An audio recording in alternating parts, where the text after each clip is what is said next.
Oh, me and Amy are on top of the job with bike collections now, aren't we? Yeah. Yeah, in and out. Don't even know where we've been. It's another beautiful day in Yorkshire. But that won't deter Mathewsons' top motorcycle sibling collection team. We are going to Bishop Auckland for quite a varied collection of bikes, I'm led to believe. AJSs, so a nice variant of different motorbikes, that should be good. So, yeah, no, it should be a good run. Hopefully. As long as Amy keeps me right on the maps.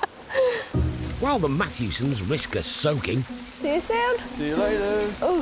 60 miles away in County Durham, the weather's taken a turn for the better, and the remnants of a 20-strong motorbike collection are waiting to be picked up. It's part of his collections. Some of the motorbikes have already been sold, and this is we have 5 left, 4 here, and 1 up in his motorbike shed. Nigel Henderson is moving on the last of his dad's bikes and cars. Allan died 3 years ago, and by all accounts, loved a bargain. So, that particular one, I can remember one day he went to buy a seat for it and came back with 2 cars and no seat. That's the sort of thing he would do. Another time he went to get the seat for it and came back with another 2 motorbikes. So everything was a project.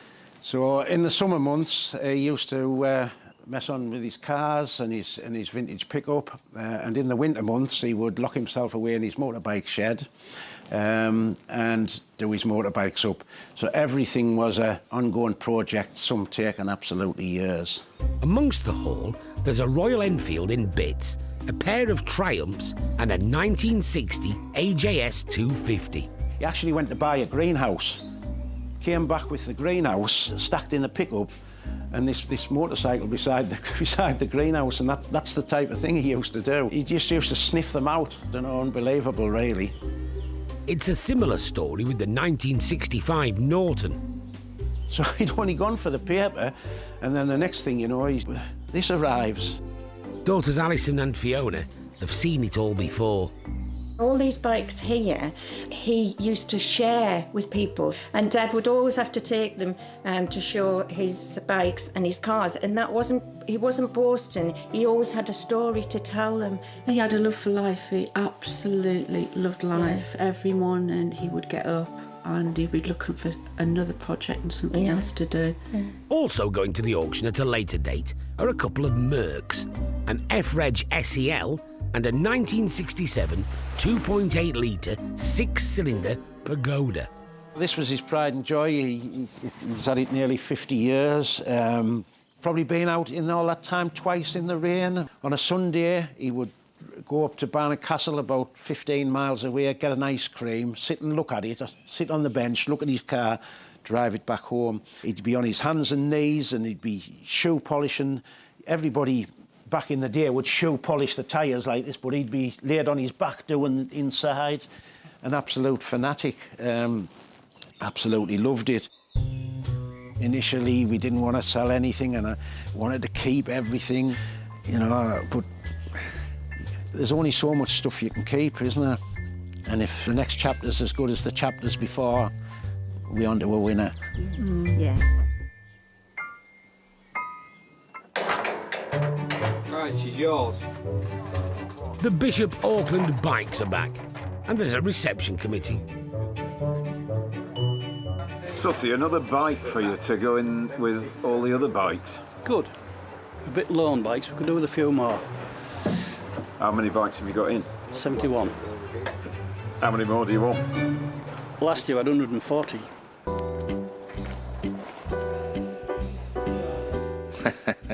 It's quite interesting, really, if you think about it. I mean, it's got... the Shockers have clearly been in the sea for a few years, haven't they? There's no doubt about that. And it's a Royal Enfield single, 350, 500, I don't know what. And having joined the throng, Derek's on the case. It's a winter project, that's it. Which winter is debatable, but it's one of a few winters, probably. As well as an AJS and a Norton, there's a pair of Triumphs, including a classic off-roader. It's a little Triumph Cub, a little 200 Cub. Nice little trailer, upswept exhaust.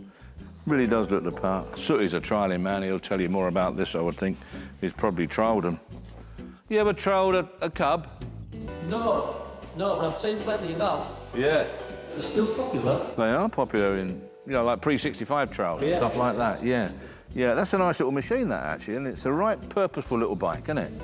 Pre-65, of course, so it was pre-Japanese who came over, like they did with every other model of motorbike, and wiped the floor with us, unfortunately. That's exactly what they did. Poor old cub never stood a chance, like. And the pick of the bunch, a bike with great escape vibes. It's a 650, that's a trophy, and slightly different forks and rubber covers and stuff like that, headlamps like this. They just looked a little bit more, I think they were maybe Americanised, built for the American market, really, because they look like a Steve McQueen bike, I think, don't they, you know? It's got what the lads used to call a knacker catcher, which was, obviously, it's a little rack to put your folded up Mac and tie it on with a bungee. And they said if you're unlucky enough and went over the top, you could easily get tangled up in there, like, you know, but I think you'd have to have your flies open at that time, personally, and I don't know many guys that rode these with their flies open like, but yeah, I think the answer was keep your flies shut and keep your fingers crossed. But that's, I think that'll do somewhere between 3.5 and 4.5. Nice bike. 614 is the lovely Triumph, 1967 Triumph there, look at that. 650 Triumph, what a bonny machine as well. At £3,500 we've got. At £3,500 then, are we all done at 35? Submit it at 35. It's still provisional for the Triumph 650, proving it's still a tricky market for old British bikes. 1960 AJS, £1,000 cheap bike, going to sell it provisionally down to £1,000. Bargain of the day, that. Provisional. Norton Jubilee. She's a nice old bike, makes a change in the colours as well. There you go. At £1,500, we'll submit that for you. The Royal Enfield. There we are. Don't expect to ride it home. Where are we going to be? £800 we've got. Provisional then at £800, are we all done? 800, we'll submit it. 1959 Triumph Trials bike there, look at that. That's a nice bit of kit. 1350, 1375. At 1375, then I'm going to drop the hammer then at 1375, 14. They have to be sharpish, Jack, he's going to lose it. 1,400 quid. Still the cheapest bike in the world at 1425. 1425, then I'm going to sell. Hammer's coming down at 1425. Sold, too late, missed it. There you go. Which leaves one of Derek's favourite forms of transport. Butcher's bike, Trey's bike. I used to ride one when I was 14 or 15, don't you? Well, I've done many miles on one of them. Fell off them a few times and all. There we are then. Current bid, £75. £75 we got, nowhere near enough. 100, 100, 150, 200, £200, 250. Iron brakes and a little wheel, dead right. 300, £300. There's a little club being formed in York with them, you know. Yeah, I'm going to join it. £300. £300 and go. I said I'll come out on my trades bike. This is York. Well, I'm not. I'm going to put it in the van, leave the van round the corner and pedal in on my trades bike, like, you know, to the meet. So I'm going to cheat a bit. 325 quid and away. Goodbye, that. Selling it then, 350. £350. All done then. Last time looking round. 350, Hornsey. And with offers for all the bikes now in, it's down to Ange to break the news to the Henderson family. So I've just got two bikes that are on provisional at the moment. Lot 614, the 1967 Triumph. If you had a reserve of 4,000, it's done 3.5. Yeah, and then the other one is the 1953 Royal Enfield. Reserve was 1,200, it's done 800. All right, perfect. That's all of them gone then. Bye. All of them? Oh, that's good news, isn't it? Oh, that's good. I'm happy for him. That is very unusual because almost every email I send out for people wanting to sell their bikes says that the bike market is at an all-time low. So that's good. Happy for him.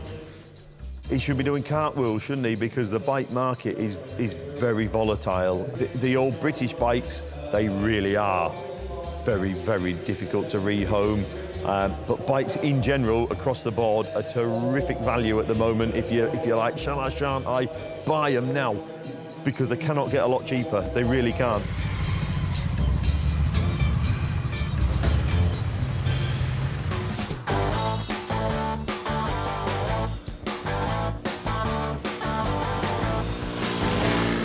I'm Alistair, And I'm Rachel. and we're both from Orkney originally, but living down in Northumberland now. They're certainly a long way from home, but this couple haven't lost their passion for all things with wheels. We've had a motorbike in the conservatory. One Christmas I came home to find the bonnet of my car at the end of my bed. That was her dad. That was my dad, that wasn't you. The conservatory was me. The conservatory was you. So yeah, I'm used to it, yeah. Is the choke on this one slack? No. No. It's tightened up, but like, it will just slowly creep. I was surrounded by cars, motorbikes, tractors, all that growing up, so definitely had a lot of freedom in that regard. Used to work at a bike shop in Orkney, cycling shop. So went from building push bikes, and then, as the usual way goes, it escalates to things with motors. They built up a nice collection of their own, the latest of which is a 1967 Triumph Trophy. On the face of it, it's as British as tea and biscuits. But Alistair's given it an American tweak. I was always wanting to make it into a desert sled, so I didn't want one that was either really, really original or really highly restored and like immaculate, because I'd feel bad taking off all those lovely exhausts and things like that, because I was just wanting a desert sled, so I was wanting something that was a good base for it.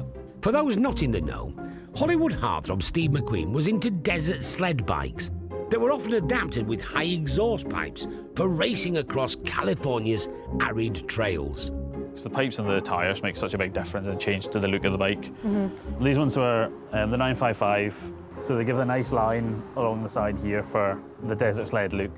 New tyre on the front, trial style one, all very desert sleddy. New brakes in there just to improve it a bit, and they've actually come up really well, along with the right fitment of shocks.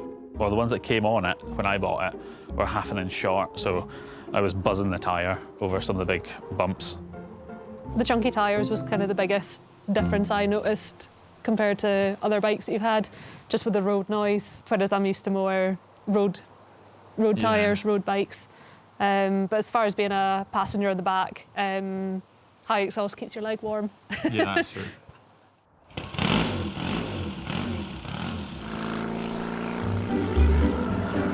Alistair had been keeping an eye out for the right bike, and with values of older British motorcycles falling, he decided a price of $3,500 was too good to miss. It's got something that I could play with a bit and have a bit of fun with. You weren't going to look, and then you had a look. And then you had to buy it. Yeah. It was a really good deal, honest. In recent months, the Triumph has been on its travels, having been taken back to Orkney to be shown off at the island's classic motor show. It's always amazing the amount of stuff that comes out of the woodwork in Orkney for the show. Like, for such a small population on the whole, the range of stuff that can be there.